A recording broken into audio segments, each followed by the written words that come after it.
नमस्कार दोस्तों, कैसे हैं आप लोग। आशा करते हैं कि आप लोग ठीक ही होंगे। आज हम बात करेंगे सूर्ययान यानी आदित्य L1 के बारे में।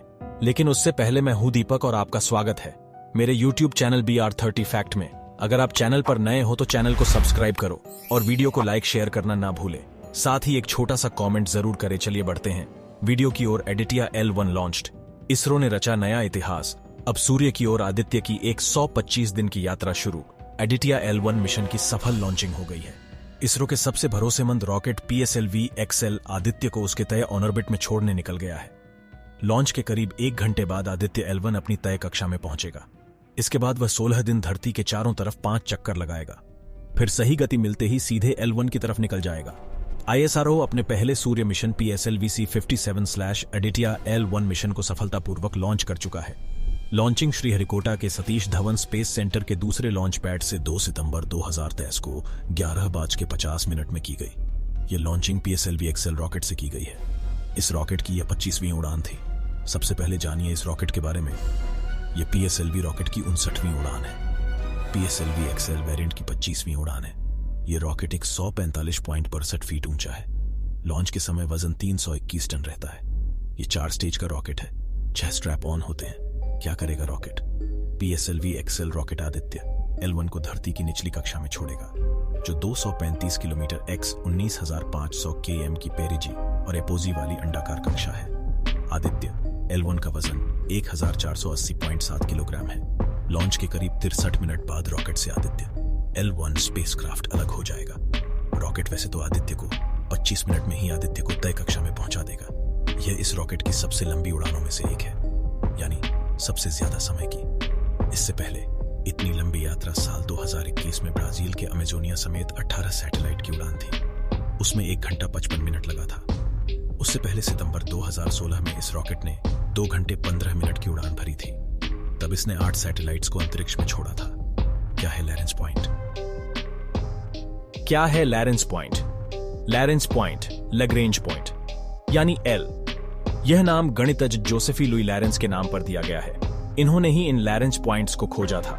जब किसी 2 घूमते हुए अंतरिक्षीय वस्तुओं के बीच ग्रेविटी का एक ऐसा पॉइंट आता है जहां पर कोई भी वस्तु या सैटेलाइट दोनों ग्रहों या तारों की गुरुत्वाकर्षण से बचा रहता है।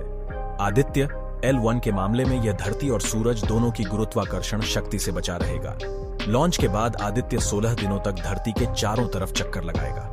इस दौरान 5 बार ऑन ऑर्बिट बदला जाएगा ताकि सही गति मिले। फिर आदित्य का ट्रांसलैरेंजियन 1 इंसर्शन होगा। यहां से शुरू होगी एक 109 दिन की लंबी यात्रा। जैसे ही आदित्य L1 पर पहुंचेगा, वह वहां पर एक ऑन ऑर्बिट मैन्यूवर करेगा ताकि L1 पॉइंट के चारों तरफ चक्कर लगा सके। आदित्य L1 की जर्नी।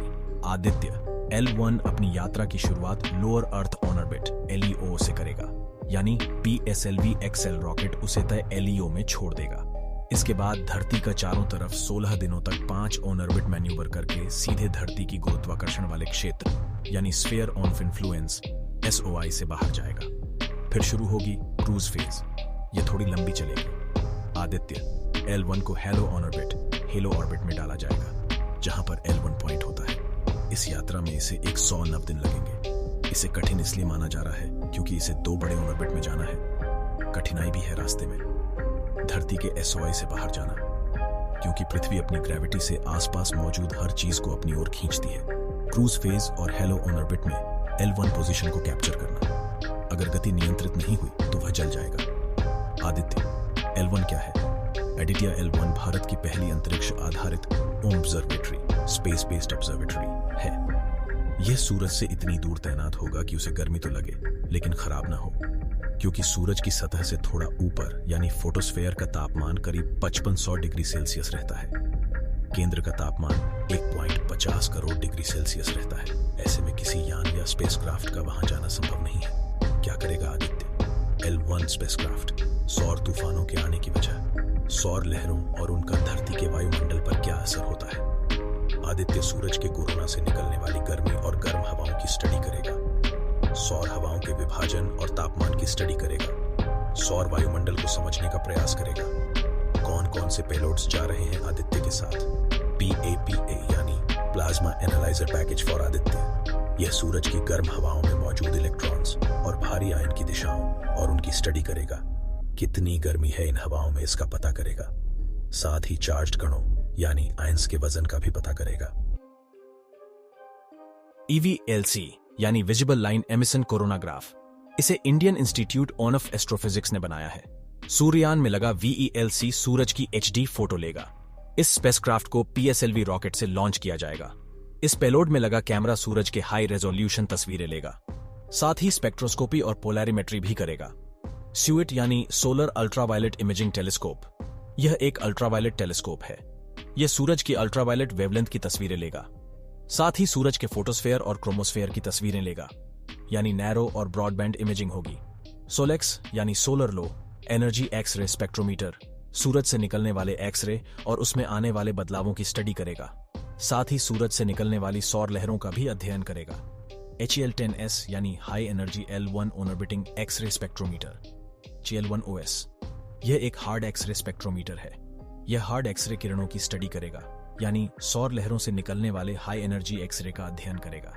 ASPEX यानी Aditya solar wind particle experiment, इसमें 2 सब पेलोड्स हैं। पहला SWIS यानी सोलर विंड आयन स्पेक्ट्रोमीटर, जो कम ऊर्जा वाला स्पेक्ट्रोमीटर है। यह सूरज की हवाओं में आने वाले प्रोटॉन्स और अल्फा पार्टिकल्स की स्टडी करेगा। दूसरा STEPS यानी सुपरथर्म एंड एनर्जेटिक पार्टिकल स्पेक्ट्रोमीटर, यह सौर हवाओं में आने वाले ज्यादा ऊर्जा वाले आयंस की स्टडी करेगा। MAG यानी advanced triaxial high resolution digital magnetometers, यह सूरज के चारों तरफ मैग्नेटिक फील्ड की स्टडी करेगा, साथ ही धरती और सूरज के बीच मौजूद कम तीव्रता वाली मैग्नेटिक फील्ड की भी स्टडी करेगा। इसमें 2 मैग्नेटिक सेंसर्स को 2 सेट हैं। ये सूर्ययान के मुख्य शरीर से 3 मीटर आगे निकले रहेंगे। सूरज की स्टडी क्यों जरूरी है ये मिशन? सूरज हमारा तारा है, उससे ही हमारे सौर मंडल को ऊर्जा यानी एनर्जी मिलती है। इसकी उम्र करीब 450 करोड़ साल मानी जाती है। बिना सौर ऊर्जा के धरती पर जीवन संभव नहीं है। सूरज की ग्रेविटी की वजह से ही इस सौर मंडल में सभी ग्रह टिके हैं। सूरज का केंद्र यानी कोर में न्यूक्लियर फ्यूजन होता है, इसलिए सूरज चारों तरफ आग उगलता हुआ दिखता है। सूरज की स्टडी इसलिए ताकि उसकी बदौलत सौर मंडल के बाकी ग्रहों की समझ भी बढ़ सके। सूरज की वजह से लगातार धरती पर रेडिएशन, गर्मी, मैग्नेटिक फील्ड और चार्ज्ड पार्टिकल्स का बहाव आता है। इसी बहाव को सौर हवा या सोलर विंड कहते हैं। ये उच्च ऊर्जा वाली प्रोटॉन्स से बने होते हैं। सोलर मैग्नेटिक फील्ड का पता चलता है, जो कि बेहद विस्फोटक होता है। कोरोनल मास इजेक्शन CME वजह से आने वाले सौर तूफान से धरती को कई तरह के नुकसान की आशंका रहती है, इसलिए अंतरिक्ष के मौसम को जानना जरूरी है। यह मौसम सूरज की वजह से बनता और बिगड़ता है। आदित्य एलेट ने ISRO को भेजी खास सेल्फी, वीडियो में देखें चांद और धरती का चौंकाने वाला रूप। ISRO सोलर मिशन चंद्रयान 3 की चांद पर सफल सॉफ्ट लैंडिंग के बाद इसरो ने सोलर मिशन पर आदित्य एलन को भेजा है। धीरे धीरे ये अपनी मंजिल की तरफ बढ़ रहा है। आदित्य एलन सूर्य का अध्ययन करने वाला पहला अंतरिक्ष आधारित भारतीय मिशन होगा। अंतरिक्ष यान को सूर्य पृथ्वी प्रणाली के लाग्रेंज बिंदु 1 LN के चारों ओर एक प्रभामंडल कक्षा में रखा जाएगा, जो पृथ्वी से लगभग 1.5 मिलियन किमी दूर है।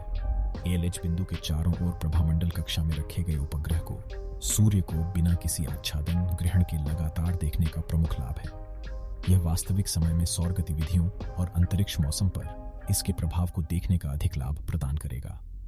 अंतरिक्ष यान वैद्युत चुंबकीय और कण और चुंबकीय क्षेत्र संसूचकों का उपयोग करके फोटोस्फीयर, क्रोमोस्फीयर और सूर्य की सबसे बाहरी परतों कोरोना का निरीक्षण करने के लिए 7 नीत भार ले जाएगा। विशेष सहूलियत बिंदु एलएच का उपयोग करते हुए 4 नीत भार सीधे सूर्य को देखते हैं और शेष 3 नीत भार लाग्रेंज बिंदु एलन पर कणों और क्षेत्रों का यथावस्थित अध्ययन करते हैं। इस प्रकार अंतर्ग्रहीय माध्यम में सौर गतिकी के प्रसार प्रभाव का महत्वपूर्ण वैज्ञानिक अध्ययन प्रदान करते हैं। आदित्य एलन नीत भार के सूट से कोरोनल तापन, कोरोनल मास इजेक्शन, प्रीफ्लेयर और फ्लेयर गतिविधियों और उनकी विशेषताओं, अंतरिक्ष मौसम की गतिशीलता, कण और क्षेत्रों के प्रसार आदि की समस्या को समझने के लिए सबसे महत्वपूर्ण जानकारी प्रदान करने की उम्मीद है। विज्ञान के उद्देश्य